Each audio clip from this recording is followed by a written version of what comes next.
Founder Mode, September 2024. At a YC event last week, Brian Chesky gave a talk that everyone who was there will remember. Most founders I talked to afterwards said it was the best they'd ever heard.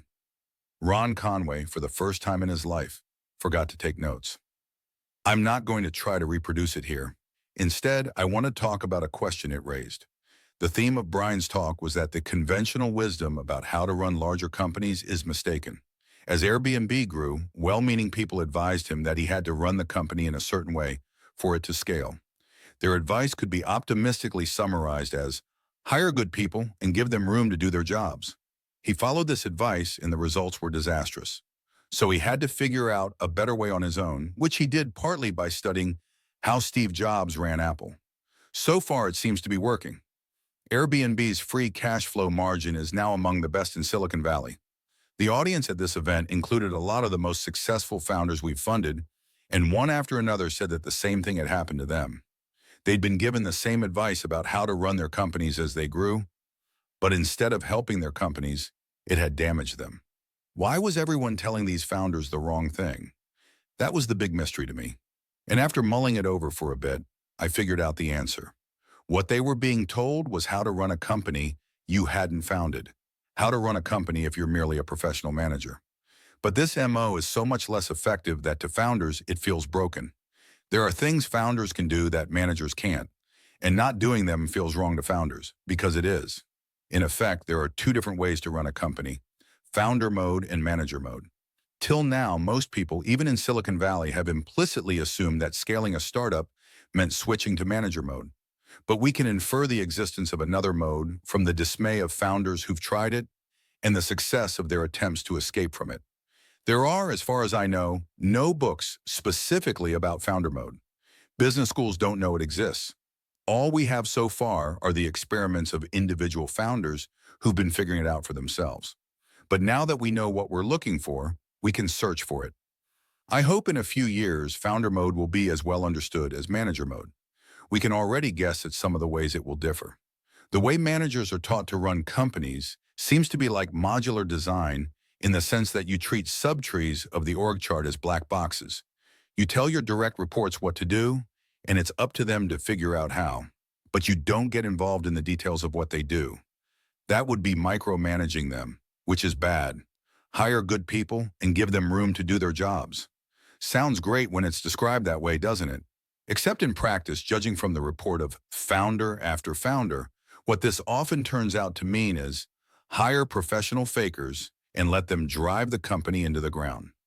One theme I noticed both in Brian's talk and when talking to founders afterward was the idea of being gaslit.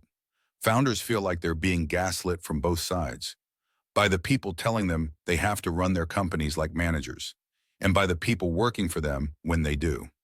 Usually, when everyone around you disagrees with you, your default assumption should be that you're mistaken. But this is one of the rare exceptions. VCs who haven't been founders themselves don't know how founders should run companies, and C-level execs, as a class, include some of the most skillful liars in the world.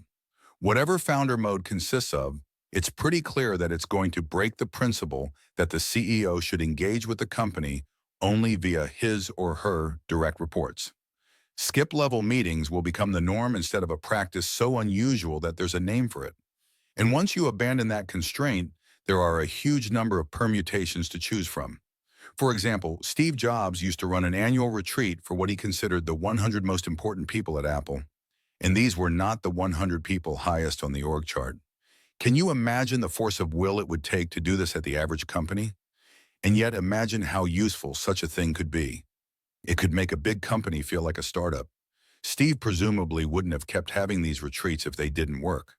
But I've never heard of another company doing this. So is it a good idea or a bad one? We still don't know. That's how little we know about founder mode. Obviously, founders can't keep running a 2,000-person company the way they ran it when it had 20. There's going to have to be some amount of delegation. Where the borders of autonomy end up and how sharp they are will probably vary from company to company. They'll even vary from time to time within the same company as managers earn trust.